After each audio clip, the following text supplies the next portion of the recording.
Okay, just doing a quick critique. I'll look through more of his videos to see if there's more.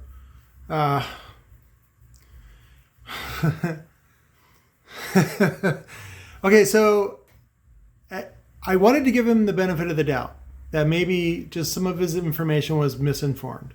But he started talking about comparisons about why JL audio is like a Mercedes-Benz and you're putting 87 grade fuel in it. Like it's a, first of all, it's a bad analogy. Second of all, it's completely untrue.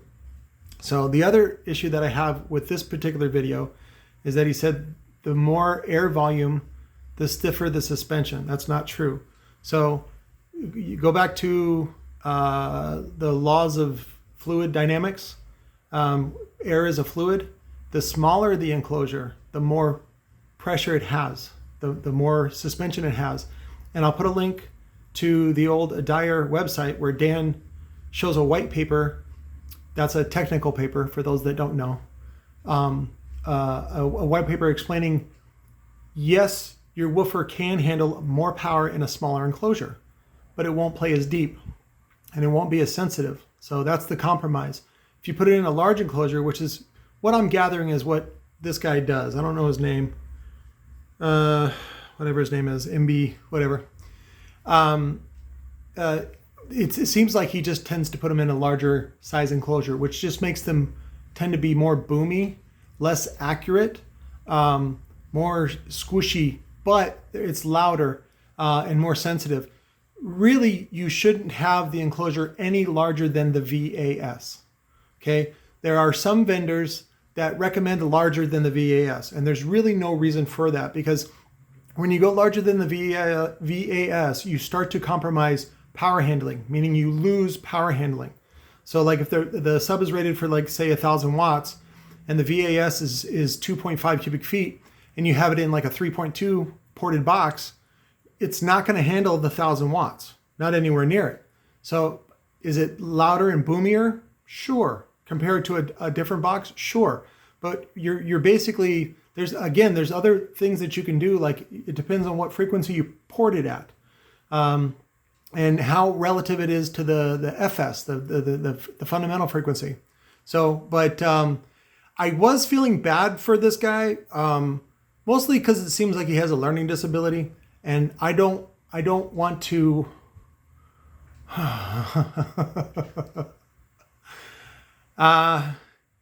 He's not the sharpest tool in the shed. I'll say that. Does his work look good? Sure, and I applaud him for having a learning disability and still being able to be relatively successful. He's got 13,000 subscribers, which I checked about a month ago, and it was only 10,000. So good for him. But this guy is just as bad as any other shop that's out there, and he has all the wrong misinformation. What it is it's a lot of information that people find appealing, even though it's wrong, right? So there are brands out there, that will tell you what you want to hear so that you feel more confident, when really they're not full facts, or the facts that they're giving you are true of every product, not just theirs. So they don't make anything better than anybody else. They don't. And the only thing they make in America, I think, is the W6 and the W7 series. Everything else is made in Asia, okay? Just so you know. So when you hear somebody talk about how this brand is made in America and it's this good and this and that, that's a lot of that is bullshit, okay? So is there anything wrong with their products and getting made in Asia? No. What you want to do is just make sure you do 100% QC. So like Nick does over at Stereo Integrity, he's very open about working with Dan Wiggins at ADI and CJ now. And again, Dan Wiggins was a founder of Adair Audio, and he now, I think he lives over in Asia and actually does a lot of OEM work for a lot of different manufacturers. And that's really a better place for him because he's a really, really smart guy. So, but yeah, Nick Lemons at Stereo Integrity does his own QC. He gets all this product in, from China, and then he tests every one of them. And so he may even do TSPs. The other kind of bullshit thing that he was talking about on here is that how the TSPs listed by the company in question, which is JL Audio, are right on what you measure. That doesn't make a big deal. It's not a big deal because the box requirement is typically the same anyway. So it doesn't matter if the TSPs are off by a little bit or even off by what they print. So, and then of course, if you read the fine print, all specifications are subject to change at any time without notice. So, and that's true of any, I would say, established brand. So the other thing he talks about is the Godfather Brands. I was like, this is so dumb.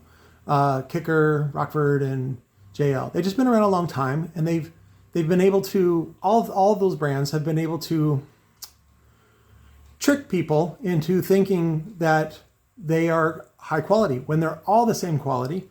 But you know, they in their mind, or at least the narrative that they choose, is that they're helping.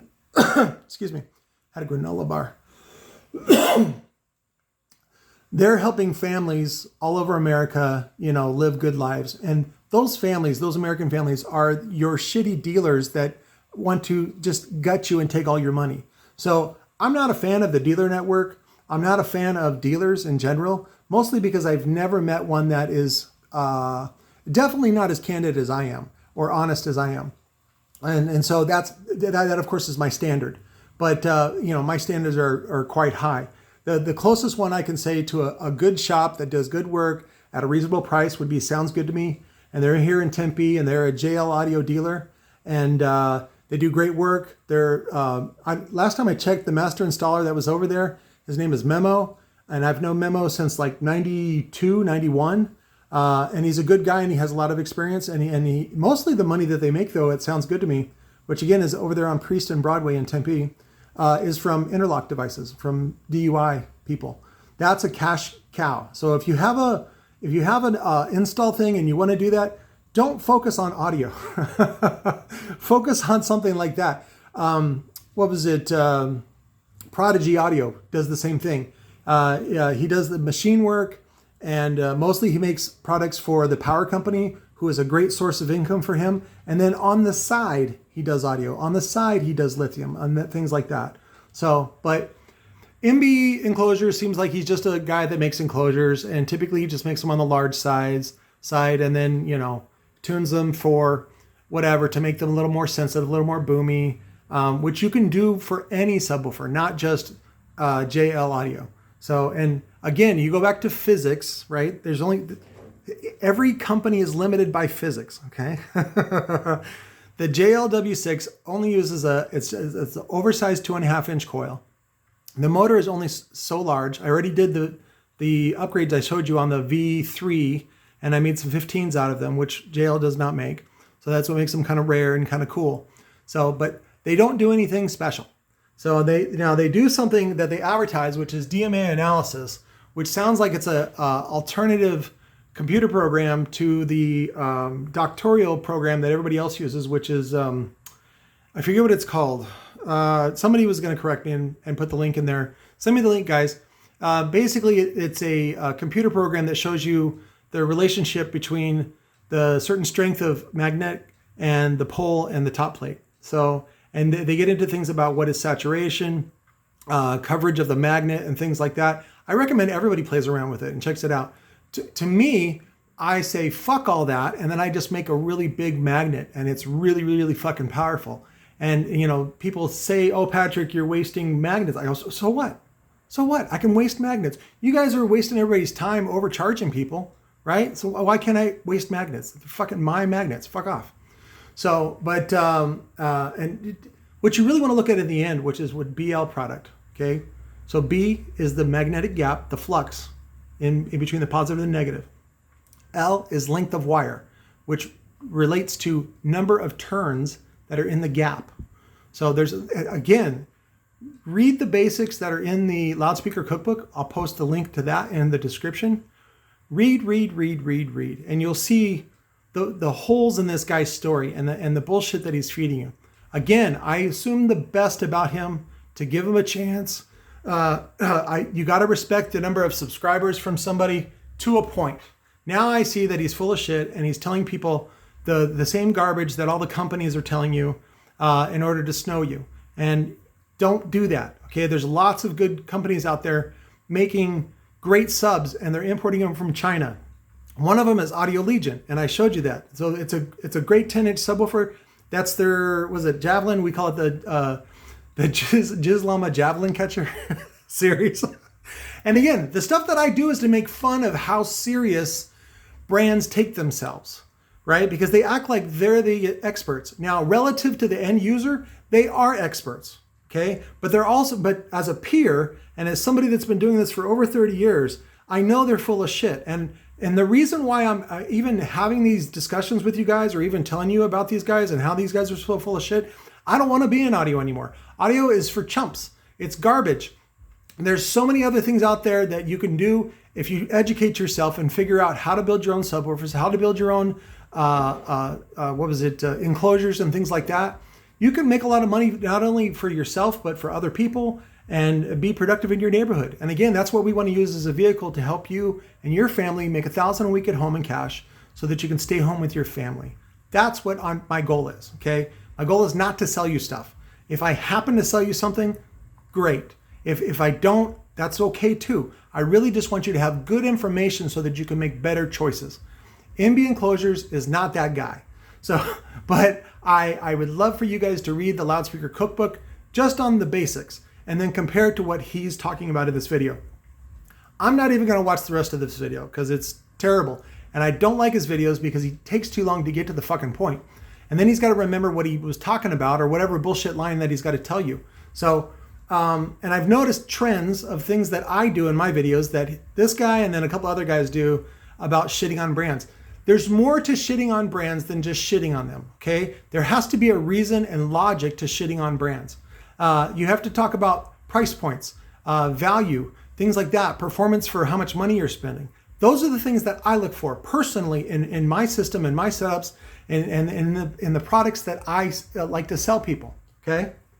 So those are things that are important to me. The rest of the world that uses the dealer network only cares about how much money they can rape out of you, okay? How much money they can stick their big dick in your butthole and pull out as much money as possible, okay? That's what they're trying to do. So am I saying that shops are bad? I'm saying that I would not go to them, okay? I've already been in the Air Force. My butthole's big enough. I don't need to try to stretch it out even more. Last item that I bought was from Audio Express. It was a Rockford Fosgate 4600X in 1994. That was the last time I went to a shop. I don't go to shops anymore. I don't have the need to just look at speakers. Make those dreams a reality, guys. And the way that you do that is you learn. And getting through the Loudspeaker Cookbook is no easy task.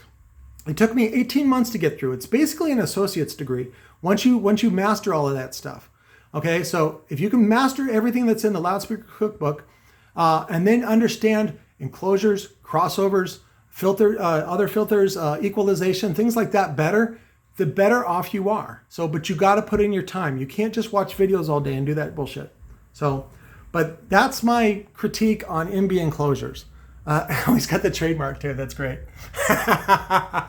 So, this guy is a whore. This guy is a brand prostitute. He will tell you whatever you want to hear so that it pleases your ears. And that's the wrong thing to do. And believe me, I've pissed off lots of people, including dealers who've been doing the wrong thing for 20, 30 years. I had a conversation with this guy. He got mad. He wanted to put one of my woofers in a bandpass. I'm like, you're wasting your fucking time. You're wasting my energy. He's like, give me the teal small parameters. I'm like, as a builder, you should already know what the approximate TSPs or the box requirements are for a subwoofer.